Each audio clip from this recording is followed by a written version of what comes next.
Dengar baik. Kalau memang cawan ini gak bisa lalu selain aku meminumnya, terjadilah sesuai kehendakmu.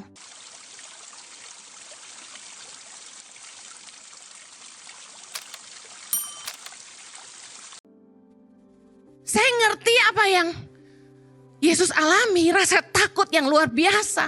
Karena dia tahu dia harus pikul salib, dia harus disiksa. Di Taman Getsemani, Yesus bilang gini dalam Matius 26, ayat yang 42, dia bilang gini. Lalu ia pergi untuk kedua kalinya dan berdoa, katanya, "Ya Bapakku, jikalau cawan ini tidak mungkin lalu, kecuali apabila aku meminumnya, jadilah kehendakmu." Yesus sudah pasrah. Kalau memang gak bisa selain aku harus lewatin, ya udah. Dengar baik. Kalau memang cawan ini gak bisa lalu selain aku meminumnya, terjadilah sesuai kehendakmu. Dengar, waktu Yesus berjalan menuju Golgota, saya percaya bahwa dalam hati itu dia udah pasrah. Gak punya pilihan. Penderitaan yang dia harus pikul buat kita. Tapi saya mau bilang, kalau Yesus tidak taat sama Bapa, kalau dia tidak merendahkan dirinya untuk pikul salib yang bukan buat dia sebenarnya, dia tidak berdosa, dijadikan berdosa karena pelanggaran kita. Kalau Yesus tidak merendahkan dirinya pikul salib dan menderita ganti kita, tidak ada kemuliaan yang Bapa berikan kepadanya.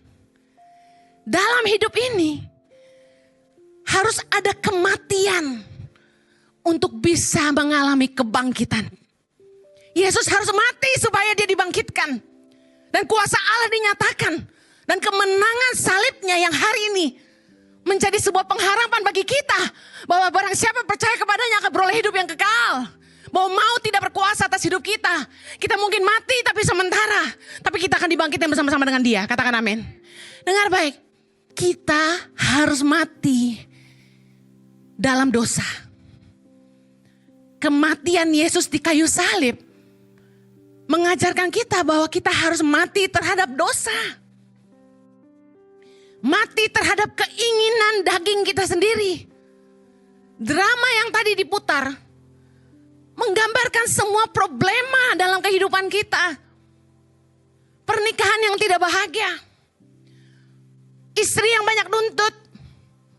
Suami yang tidak pernah mau ngerti. Beban hidup, kerjaan, dan uang yang selalu mengalahkan. Membuat orang tidak jujur. Tapi kalau kita mau mengalami kebangkitan Tuhan dalam hidup kita, kita harus mati buat dosa-dosa kita. Kita harus mau mati buat daging kita. Daging kita lemah. Kita harus belajar mati buat segala keinginan daging. Anda yang mungkin tolak dalam nama Yesus, mungkin Anda punya selingkuhan hari ini. Tapi kalau Anda mau mati buat dagingmu, dengar, tinggalkan selingkuhanmu. Kembalilah kepada keluargamu. Kalau hari ini Anda mungkin bisnis tidak jujur, mari matilah buat keinginan keserakahanmu. Lebih baik hidup pas-pasan asalkan kita diterima di kerajaan kekal bersama Bapa di sorga.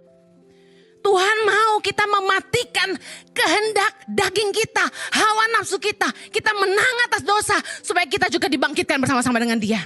Yang mau katakan amin.